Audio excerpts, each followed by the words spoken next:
penjualan narkoba di kampung kita ini udah macam pisang kacang goreng. Di depan Tengku Imam pun masih berani dia kasih itu barang. Makanya saya buka mindset anak-anak muda di desa. Yuk kita bergerak hari ini. Yuk kita hilangkan citra buruk, mindset buruk di kampung kita ini. Persoalan awal ini bukan dari kecil. Tidak kecil ini sebenarnya kayak kami ini seperti buah semalakama. Buah semalakama? Iya, buah semalakama. Kita naik ke atas kena, kita turun ke bawah kena. Seperti bola yang digelinding.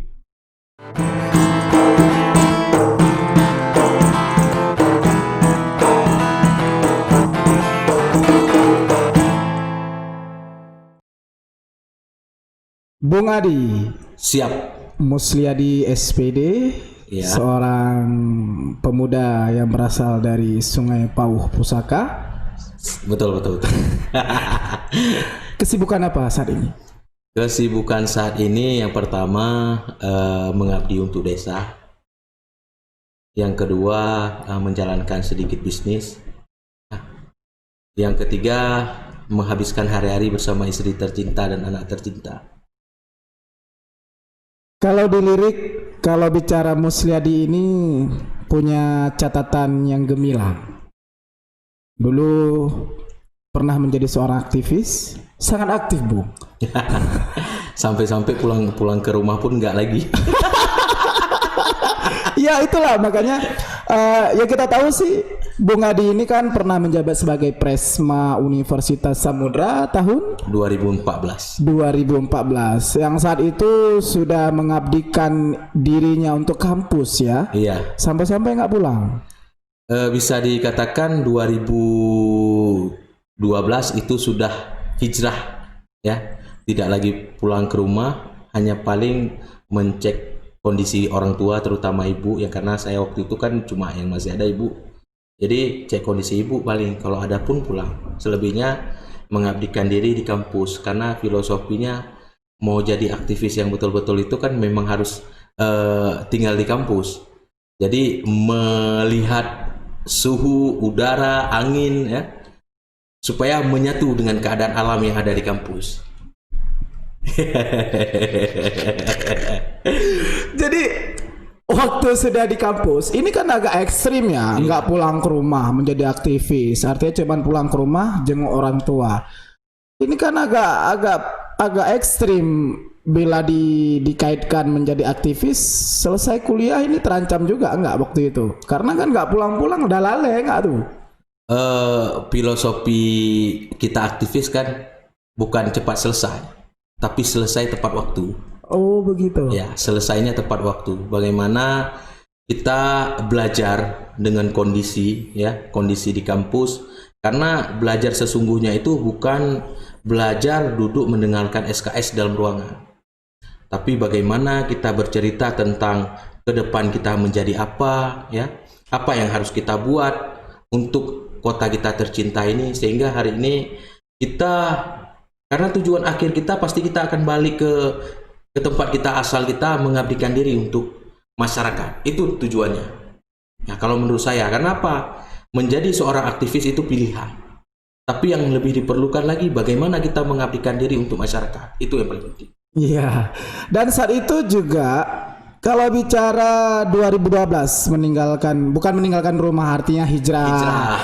Untuk lebih konsisten di dunia aktivis.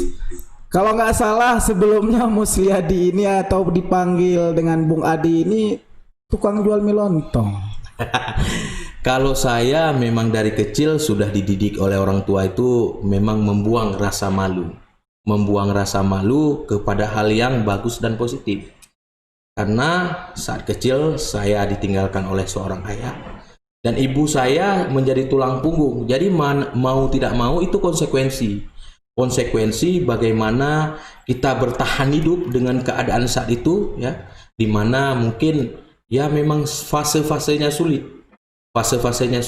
memang kita di bawah garis kemiskinan, karena hari ini yang menjadi tulang punggung kita adalah ibu kita waktu itu. Jadi sempat bapak mengalami kebangkrutan ya, bapak pergi meninggalkan kami, tinggallah bersama ibu bertahan hidup, survive.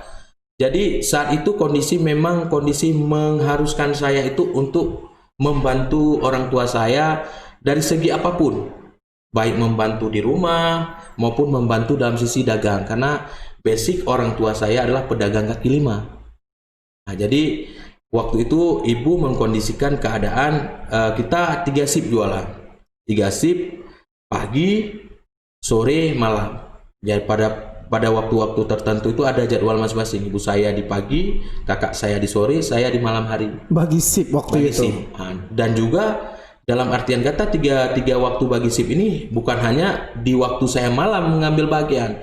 Pagi saya harus mendorong gerobak, membantu mama jual sebelum pergi sekolah waktu itu. Yang kedua, sore saya membantu kakak saya. Malam baru saya mengabdikan diri mencari nafkah untuk masa depan saya. Nah, di saat itu juga lagi kuliah ya. Iya, Artinya saat itu membagi kuliah. waktu Iya. antara jam kuliah, Iya, pulang ke rumah, bantu orang Iya. tua. Nah, saat itu kita bicara tentang sosok ibu yang hari ini menjadi seorang pahlawan iya. dari seorang sosok Bung Adi. Nah, waktu itu ketika memilih untuk menjadi aktivis, Mama sempat ragu nggak? Karena kan pasti berkeluar, ngapain kita susah-susah kuliah, kenapa harus aktivis, nanti nggak selesai kuliah segala macam, jadi apa kamu nanti? Sebenarnya yang ditanamkan oleh orang tua pada saat itu yaitu kepercayaan. Begitu pula kepercayaan orang tua kepada saya. Ketika saya pilih hijrah dari rumah ke kampus, saya cuma mengatakan, "Mak, segala sesuatu yang saya kerjakan nanti ke depannya, ya, saya cuma minta ridamu, rida orang tua." Ridha orang tua. Nah, hari ini keberkahan karir saya sampai dengan detik ini tidak terlepas dari ridanya orang tua. Jadi kepercayaan orang tua ini yang paling utama, dan saya tidak membebankan orang tua. Ketika saya kuliah, saya tidak pernah minta uang kuliah sama orang tua. Nah, jadi saya bertahan hidup di kampus itu mengolah apa yang bisa saya olah sehingga bisa menghasilkan untuk membantu biaya kuliah saya. Salah satunya. Ya, dan kedua bisa tidak membebankan orang tua. Bagaimana apa yang kita buat itu tidak membebankan orang tua. Mandiri waktu Mandiri. itu. Sejak mahasiswa sudah mandiri. Iya, bersama rekan-rekan yang waktu itu tinggal di kampus, kita mengolah keadaan. Keadaan waktu itu seperti apa kita olah. Nah, waktu itu fase game, kita fokus ke game. Jadi Iya. kita menghasilkan dari game, Iya, iya. ya kan? Kita buat kegiatan event-event, supaya menghasilkan dari event-event tersebut. Sampai terakhir kita pilih jalan menjadi tukang jual batu cincin. Jual batu cincin. Ya. Itu masih kuliah. Di kampus. Bermodalkan dari uang main game online. Oh, belanja batu. Belanja batu, tapi game online bukan dalam artian negatif. Oh iya. Iya, iya. Jadi game-game yang positif yang bisa menghasilkan. Dari situ kita olah, kita beli bahan baku, kita beli mesin, kita gosoknya di kampus. Nah, sembari kita beraktivitas seni lain, karena basically juga ya bagian dari komunitas seni di kampus. Iya, iya. Saat itu sebagai juga sebelum presiden mahasiswa pernah menjabat sebagai ketua komunitas seni rajut. Jadi karir yang dihantarkan saat ini itu berawal dari komunitas ini. Dari komunitas ini belajar arti hidup, bagaimana mengolah hidup, bagaimana belajar seni untuk memimpin. Jadi dari lembaga inilah kita belajar. Sampai ke fase presiden mahasiswa. Sampai ke fase presiden mahasiswa. Saat itu ketika menyelesaikan kuliah, memiliki background sebagai mantan ketua UKM, juga mantan presiden mahasiswa. Kenapa memberanikan diri menjadi seorang geci? Saat itu apa yang ada di pikiran Bung Adi? Karena kita bicara hari ini seorang geci termuda salah satu di Kota Langsa. Yang membuat keadaan hari ini kenapa saya harus mengabdikan diri melihat kondisi ke belakangnya. Jadi saat itu saya menjadi orang yang apatis di desa. Saya pulang, seperti saya bilang, saya cek kondisi orang tua sehat ya. Cuma pada saat itu saya punya satu keresahan hati saya, bagaimana tujuan akhir saya untuk apa? Pasti kan ujungnya kita pulang ke masyarakat. Iya, cerita tadi. Menjadi bagian daripada masyarakat. Iya. Saya lihat kondisi desa yang pada saat itu lagi gonjang-ganjing ya, dengan kondisi yang tidak stabil. Saya memberanikan diri untuk mencalonkan diri. Memang sudah niat hati ingin mencalonkan diri. Dan pada saat itu pun sebelum daripada kita menjadi calon, kita sudah memperjuangkan aspirasi rakyat. Ya, pada saat itu ada masyarakat sebagian yang mau digusur. Oh iya. Kita yang menyuarakan, nah, kita yang menyuarakan bagaimana masyarakat bisa tinggal di situ dulu. Iya benar. Kenapa hari ini masyarakat kita dalam kondisi susah? Masyarakat kita yang tinggal di bantaran rel kereta api itu adalah masyarakat susah. Nah, apalagi mata pencaharian mereka 90% itu menjadi nelayan, 10%-nya pedagang. Keresahan itulah waktu itu saya membantu, saya coba berkomunikasi, membangun komunikasi dengan unsur-unsur pemerintahan di Kota Langsa ini. Nah, bagaimana saya menyurati dari mulai Medan, Jakarta sampai Bandung saya surati ke PT KAI. Malah saya itu belum jadi geci ya. Belum. Cuman masyarakat biasa yang peduli terhadap warga-warga yang Iya. saat itu terancam digusur. Iya. Bung Adi bergerak. Saya bergerak. Saya meniatkan hati, menasbihkan hati saya untuk membangun suatu pergerakan bersama abang ipar saya.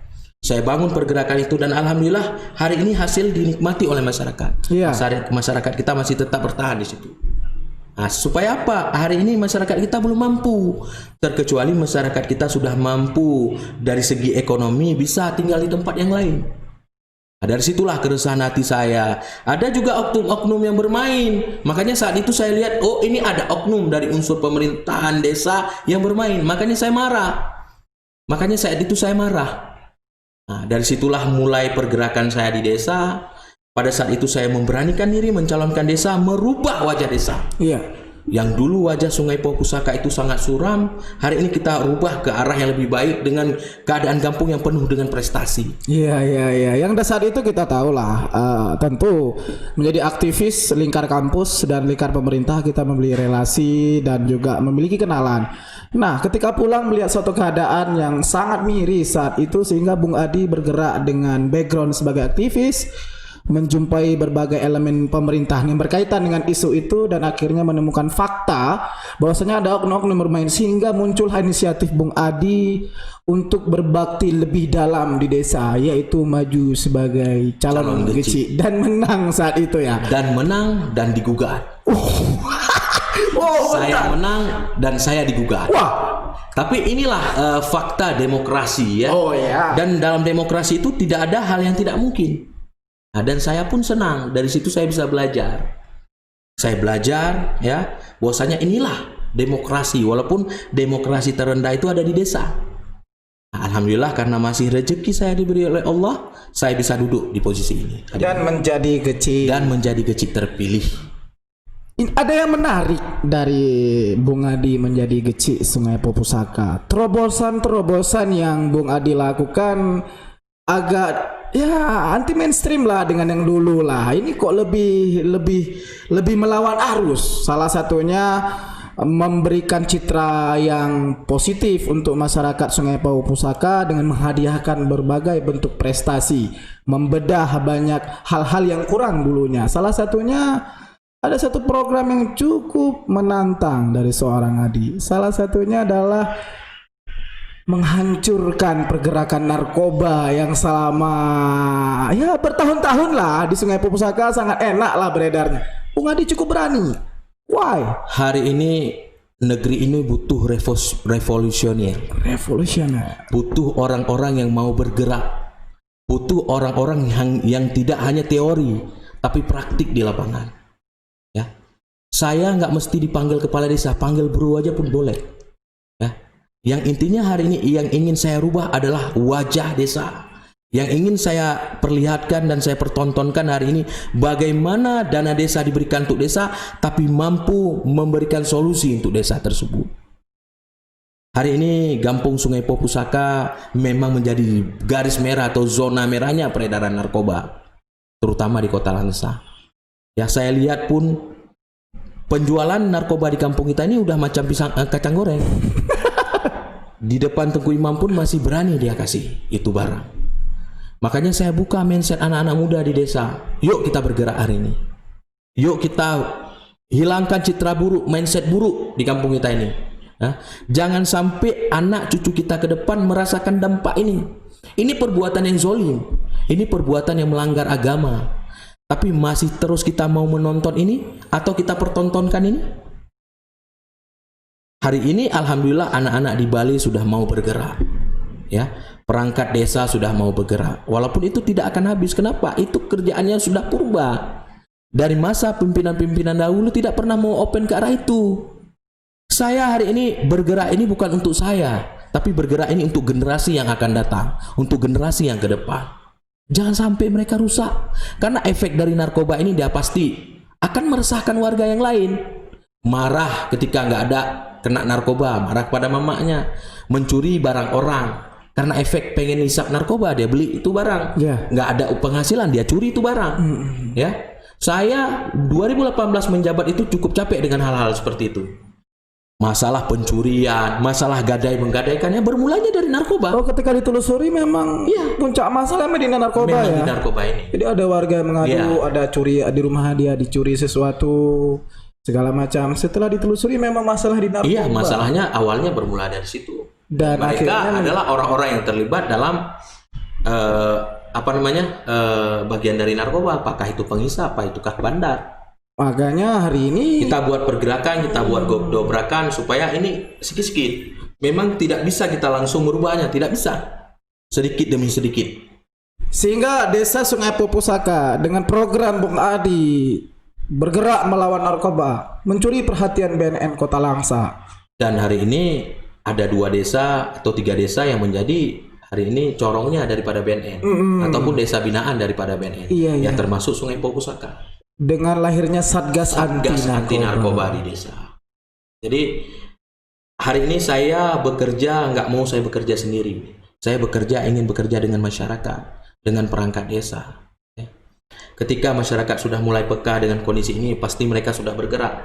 Hari ini anak-anak di daerah itu udah mau bergerak, membantu saya. Alhamdulillah. Dan hari ini perangkat mau aktif, membangun desa yang lebih positif ke depan dengan prestasi. Itu hari ini yang kita ingin bangun hari ini, merangkul kawan-kawan semua.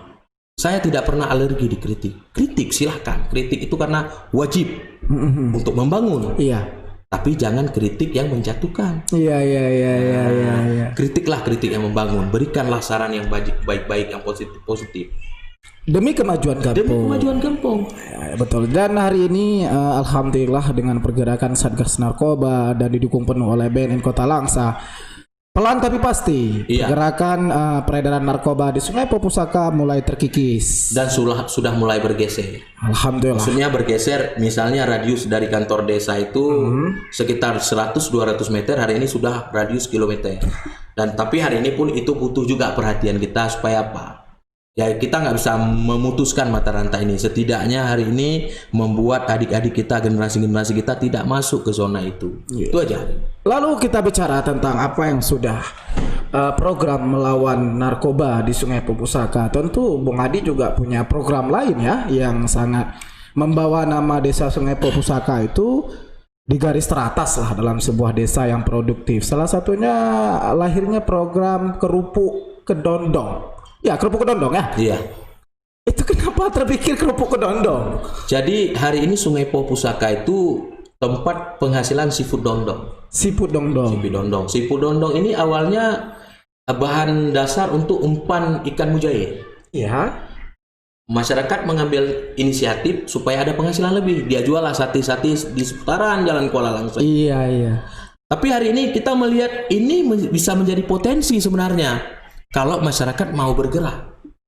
Saya buktikanlah dengan Bu Geci bersama tim PKK, kita buatlah manuver, kita buat kerupuk dondong. Dan tahun kemarin kita masuk di jajaran 5 besar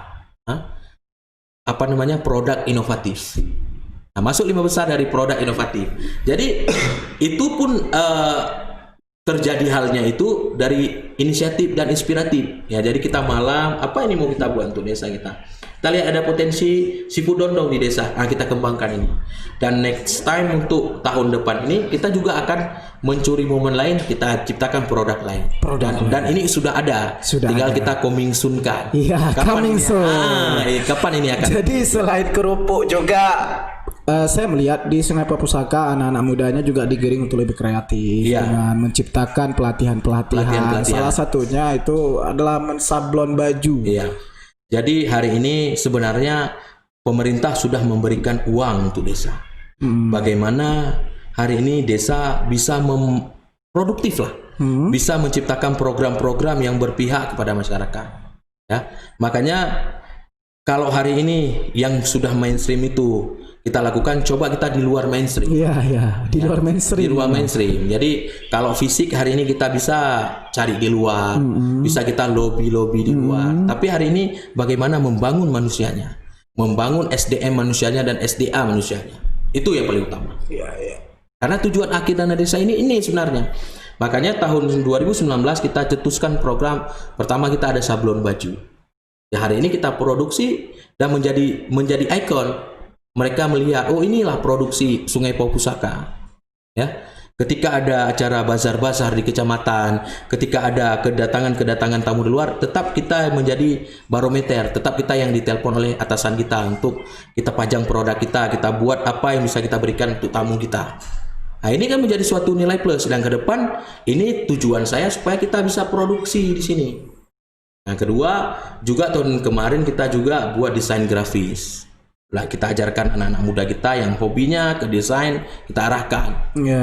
Nah, jadi ada beberapa pelatihan yang kita lahirkan desa. Sebenarnya tahun ini pun sudah kita create ada beberapa program lanjutan. Akan tetapi karena kondisi COVID hari ini mungkin semua program yang sudah diplankan terganggu. Ya. Anggaran harus digeser kepada pencegahan COVID dan bantuan langsung tunai kepada masyarakat. Iya, kita kan tahu semenjak COVID-19 ini muncul anggaran desa khusus pemberdayaan masyarakat ya. Kalau nggak salah saya juga beberapa item pembangunan digiring untuk penanganan COVID-19 di seluruh desa yang ada di Indonesia malahan. Iya. Jadi cukup menarik, kreatifnya banyak sekali program-program yang dicetuskan oleh Bung Adi di Desa Sungai Popusaka ini dengan latar belakangnya seorang aktivis pulang kampung, gitu dia. Karena hari ini tujuan akhir seperti saya bilang tadi, bahwasanya tujuan akhir kita ya mengabdi. Iya. Nah, paling kecil pengabdian kita ada di desa, paling kecilnya. Iya. Oh, kalau kita bisa berbuat lebih, kita mengabdi untuk kota kita. Memajukan kota kita, Kota Langsa. Ya. Dan akhirnya kita bicara tentang sosok leader atau sosok gecik muda berbakat lah di salah satu yang ada di Kota Langsa. Kita bicara COVID-19, Bung. Saya melihat banyak membaca di media hiruk pikuk dan juga gaduh lika-liku tentang anggaran di COVID-19 yang berkaitan dengan dana desa. Bagaimana dengan keadaan di Sungai Popusaka? Apa yang seorang Adi Gecik Sungai Popusaka alami saat menangani kasus ini? COVID-19 yang begitu pelik ini. Mau tidak mau ini memang musibah nasional, bahkan internasional. Keadaan ini. Mau tidak mau kita harus menghadapinya. Ya, menghadapi dengan keadaan-keadaan yang positif. Biasa masyarakat itu mengkritik, wajar. Ya, dalam batas yang memang wajar harus dikritik. Yang intinya hari ini kita tidak tinggal diam, pemerintahan Gampung tidak tinggal diam.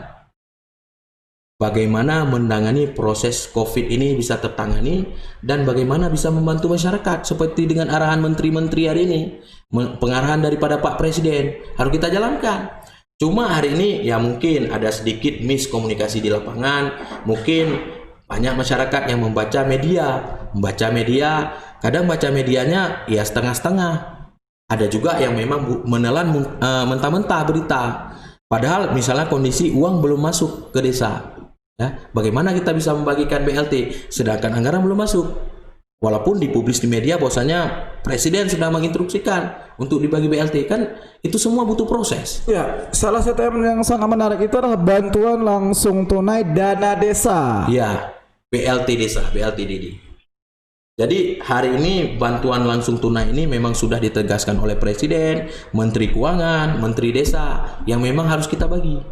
Ya mau nggak mau kita juga dilemanya bagaimana masyarakat kita banyak kakaknya, sedangkan kita anggaran terbatas, ya anggaran terbatas yang harus kita bagikan kepada masyarakat.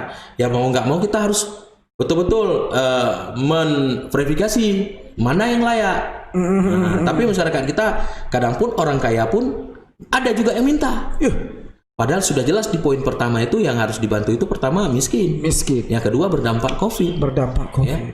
Dan poin-poin berikutnya.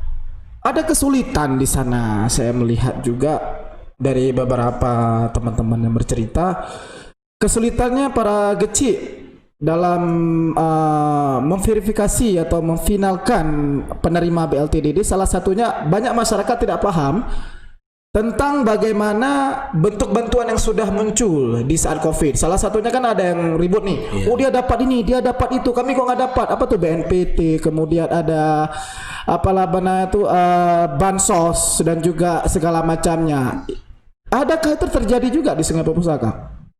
Kalau di Sungai Popusaka, kalau untuk gaduh, kita tidak gaduh. Alhamdulillah sampai detik ini Allah masih menjaga kita, sampai detik ini tidak ada gaduh. Tapi kritik di medsos pasti ada. Medsos pasti ada. Cuma ada juga geci-geci di desa lain yang hari ini sudah ada trouble. Sebenarnya ini persoalan awal ini bukan dari geci. Tidak, geci ini sebenarnya kayak kami ini seperti buah semalakama. Buah semalakama? Iya.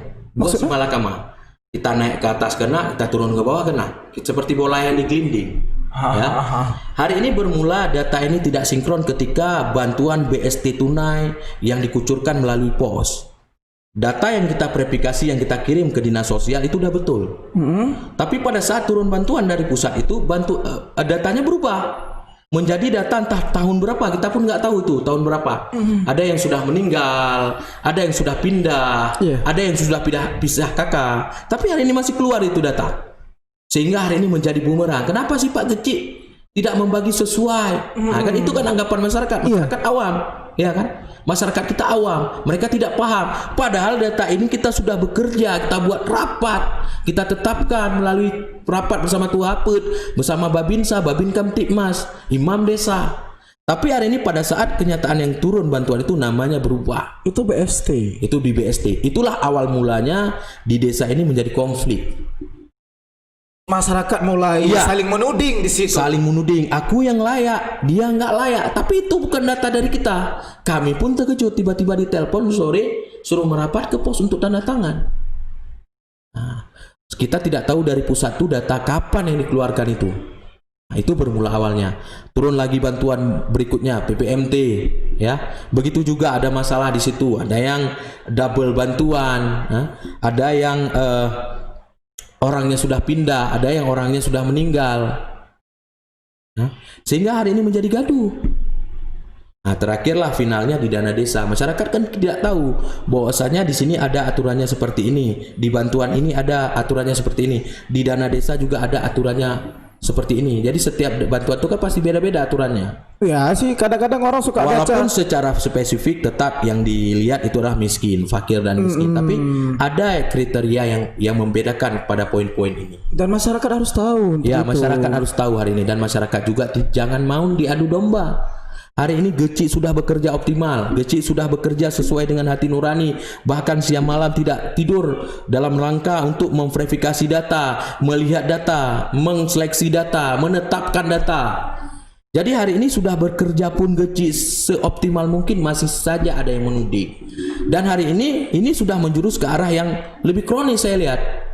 Kronis bagaimana? Ada hal-hal yang mengkondisikan keadaan supaya ini gaduh. Oh, ya. Nah, karena hari ini secara tidak langsung jabatan Geci itu adalah jabatan politis.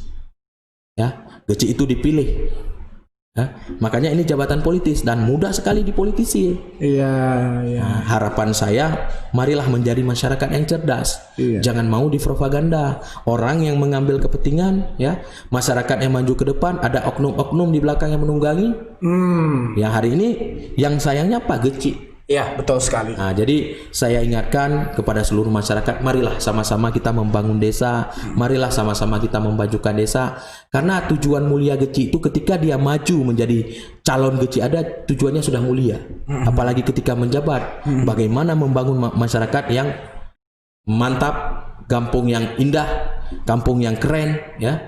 Kalau saya karena muda harus keren. Iya. Geci muda. Jadi penting bagi masyarakat agar lebih hati-hati mendengarkan informasi yang ambigu. Jangan langsung tersulut api lah mendengar berita. Dan kalau baca berita jangan baca judulnya aja. Buka dulu. Baca habis-habis telaah. Dan juga jangan mudah diprovokasi. Kalau ada yang miskomunikasi langsung aja ke kantor desa. Tanyakan sama Gecinya. Oh, sebelum datang Geci, tanya dulu kepada Kadus. kepala dusun masing-masing. Setelah itu misalnya nggak puas jawabannya, Iyalah. jumpain gaji masing-masing. Kadang-kadang ada desa yang sedikit warganya, kakaknya sedikit, mudah diberikan bantuan, semua dapat. Iya. Kita lihat desa yang besar-besar kakaknya, bantuannya pun tidak seberapa, dan mereka kan otomatis harus pilih mana yang lebih layak, mana yang lebih membutuhkan. Nah, jadi inilah kondisi hari ini yang membuat terombang-ambing keadaan hari ini akibat COVID ini. Ya. Ya, Dan akhirnya menjadi bumerang-bumerang ataupun kadang-kadang masyarakat juga banyak tersulut berita hoax karena ada oknum-oknum tadi ya. Dan alhamdulillah akhirnya Sungai Pepusaka berhasil melaksanakan realisasi BLTDD tahap pertama dan berhasil, dan masyarakat juga menikmati. Waktu itu jumlah 100 berapa? 163 kakak. 163 KK yang dibagikan kepada masyarakat. Ya, dan inilah sosok Bung Adi ya, cukup di usia yang sangat muda menjadi kecil dengan tanggung jawab yang begitu besar. Kira-kira apa pesan untuk generasi muda saat ini kira-kira Bung Adi? Mari generasi-generasi muda mengisi kekosongan hari ini yang ada, baik di desa, di kota, membangun desa, baik itu melalui jabatan-jabatan politis maupun lembaga-lembaga yang bisa membuat daerah kita ini maju. Ya. Kalau bukan siapa yang kita bergerakan ini, tidak ada orang lain yang mau bergerak. Kitalah hari ini pionir-pionir penggeraknya. Iya, betul. Berbuatlah di daerah kita masing-masing, kita majukan daerah-daerah kita masing-masing. Buatlah kegiatan-kegiatan positif yang membangun marwah desa, membangun marwah kota. Ya. Kalau saya melihat hari ini, inilah kuncinya. Ya, kalau enggak kita yang bangun hari ini, enggak akan ada datang orang lain untuk membangun. Kitalah hari ini aktor-aktor pemainnya di lapangan. Iya. Saatnya anak muda menggali potensinya. Ini era milenium. Inilah era kita. Era anak-anak muda berani tampil dan unjuk gigi. Ya, kalau dulu anak muda hanya bisa duduk di warung kopi, hanya cerita politis, hari ini yuk kita isi ruang politik ini. Ya. Mari kita isi hari ini sama-sama. Betul. Nah, karena kalau bukan kita yang berbuat, siapa lagi yang mau buat? Betul. Nah, ini kondisi hari ini, kalau kita lambat sejengkal aja, daerah kita ini ya nggak akan jadi apa-apa kalau anak-anak muda masih ingin duduk di warung kopi doang. Ya, ini juga pesan yang sangat kuat bagi anak-anak muda, generasi muda, jangan lalai. Kita punya potensi dan kesempatan yang besar untuk berbuat banyak untuk desanya, kemudian kecamatannya dan kabupaten kotanya sendiri. Terima kasih Bung Adi. Sangat luar biasa pesan-pesan yang bisa diberikan oleh Bung Adi, dan juga Bung Adi bisa memotivasi siapapun hari ini bahwasanya generasi muda bisa berbuat lebih untuk kemaslahatan masyarakat dan berbuat lebih untuk kepentingan masyarakatnya, maupun di desa, mau di kota ataupun dalam bentuk apapun, yang penting berkontribusi. Ya, terima kasih Bung Adi. Tetap semangat menjadi kecil. Baik bayang, baik panik gitu Bung. Tetap semangat. Terima kasih Bung Adi atas waktunya untuk cerita temannya. Thanks Bung Adi.